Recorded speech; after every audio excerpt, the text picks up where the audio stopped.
Jornal da Manhã volta a falar de combustível e já chamo o Roberto Mota. Mota, eu queria o seu comentário com relação a mais um aumento dos combustíveis. Teve a troca do comando da Petrobras, parece que não surtiu efeito algum, né? O presidente Bolsonaro voltou a fazer crítica com relação a esses aumentos que têm deixado o consumidor com um poder de compra ainda mais baixo, porque tem muita gente que depende do combustível para rodar, para trabalhar, e agora teve o aumento do óleo diesel. Os caminhoneiros no Espírito Santo, na semana passada e também essa semana, paralisaram os trabalhos. Eu queria sua análise com relação a essa paridade internacional, já que a gente vive uma crise sem precedentes, uma inflação acima de 12%, e eu queria sua análise com relação a mais um aumento do combustível, desta vez do óleo diesel.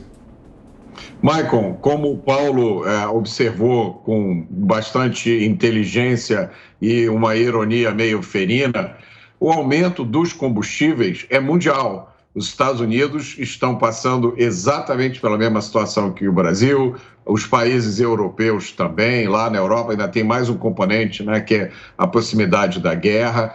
Então, isso é uma crise mundial. São duas coisas que é importante a gente sempre lembrar aqui. A primeira é que as crises vêm e vão embora. As crises não são permanentes. Então, uma hora dessas, a crise vai se solucionar. O preço do barril de petróleo, ele sobe e desce. E, às vezes, varia imensamente. O barril do petróleo está a 40, vai para 120, depois cai para 80. Então, isso não é uma situação permanente. Em relação ao preço dos combustíveis, como lidar com o preço enquanto nós estamos no meio da crise? Existem várias alternativas, mas todas essas alternativas têm um custo. O custo sempre quem paga é o cidadão, porque não existe almoço grátis. Não existe uma sacola mágica de dinheiro guardada em alguma dimensão extraterrestre de onde a gente possa tirar o dinheiro para baixar o preço da gasolina, né? A questão da paridade de preços é muito simples.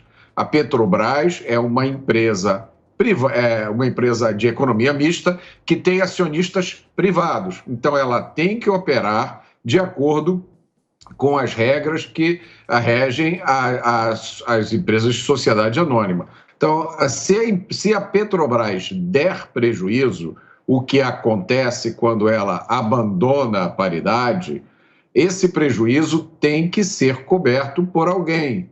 Provavelmente esse prejuízo, como sempre acontece, seria coberto pelo acionista majoritário, que é o governo brasileiro. Ou seja, quem vai pagar essa conta é o consumidor brasileiro, é o pagador de impostos, inclusive pessoas que não têm carro, pessoas que não têm caminhão. Então, essa conta é sempre dividida por todo mundo. Uma outra alternativa que se levanta para conter o aumento de preços é o tal do fundo estabilizador. O que é isso?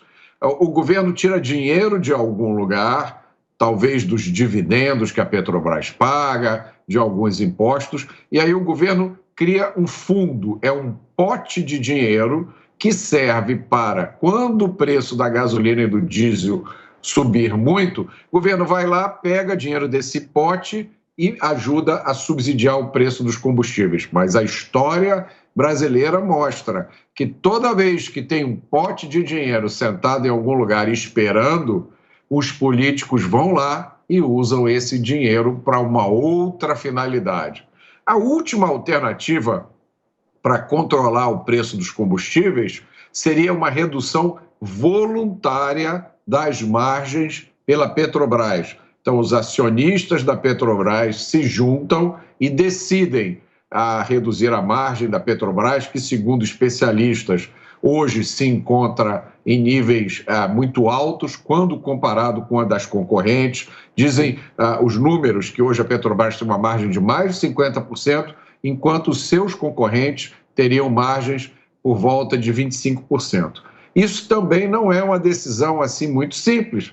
Os acionistas têm que concordar com isso e a gente precisa lembrar que a Petrobras acabou de sair de um período em que ela foi expoliada, ela foi pivô de um dos maiores escândalos de corrupção do mundo, e a Petrobras, isso é o mais importante de tudo, a Petrobras ela tem um plano de investimentos, ela já tem planejado para o ano que vem o número de navios que ela vai alugar, de plataformas, o número de poços que ela vai perfurar. Se ela reduz as margens dela, esse plano de investimentos pode ser afetado. Então a gente resolve um problema agora e cria um problema para o ano que vem ou para daqui a 2 anos. Não é uma situação simples essa da alta dos combustíveis. Mota, e o custo desses aumentos, esse diesel que voltou a subir, marcou esse novo recorde, vai para o bolso do consumidor, mas não vai também para a conta do Bolsonaro? Porque quem vai abastecer aí, vê que precisa de mais dinheiro para encher o seu tanque a cada semana que passa, acaba culpando o governo também? Cláudia, aí é que entra a importância do nosso papel aqui, né? Explicar para as pessoas essas duas coisas que eu disse. Primeiro, é uma crise mundial, né? Isso está afetando todos os países, e eu tenho certeza que o eleitor americano, por exemplo, talvez esteja colocando a culpa disso aí no Biden, né? O eleitor lá do Reino Unido está botando a culpa no Boris Johnson, é natural, né? Principalmente as pessoas que estão numa situação de necessidade muito grande, quando veem uma situação dessas, tendem a culpar quem está no poder. E aí é o nosso papel de chegar aqui e esclarecer. Primeiro, que isso é uma crise mundial. Mas eu acho que o mais importante, Cláudia, é explicar que é uma crise. As crises vêm e vão. Igual a crise do Covid. Ela veio e agora ela está indo embora. Então, essa crise vai ter um fim. Crises vão acontecer. Essa é uma crise que está acontecendo agora. Você pode apostar que daqui a 2, 3, 4 anos vai acontecer uma outra crise e o preço do petróleo vai subir de novo. O que o país pode fazer para se proteger disso? O país, as pessoas e as empresas, é procurar diminuir a dependência de fontes, de uma única fonte de energia. No caso do petróleo, como eu falei aqui, nós hoje temos reservas imensas de gás nos poços do pré-sal que podem ser usadas para gerar energia para empresas, inclusive podem ser usadas para veículos, para caminhões, para ônibus, para carros, mas esse gás precisa ser retirado do pré-sal e distribuído por todo o Brasil. Isso demanda muito investimento.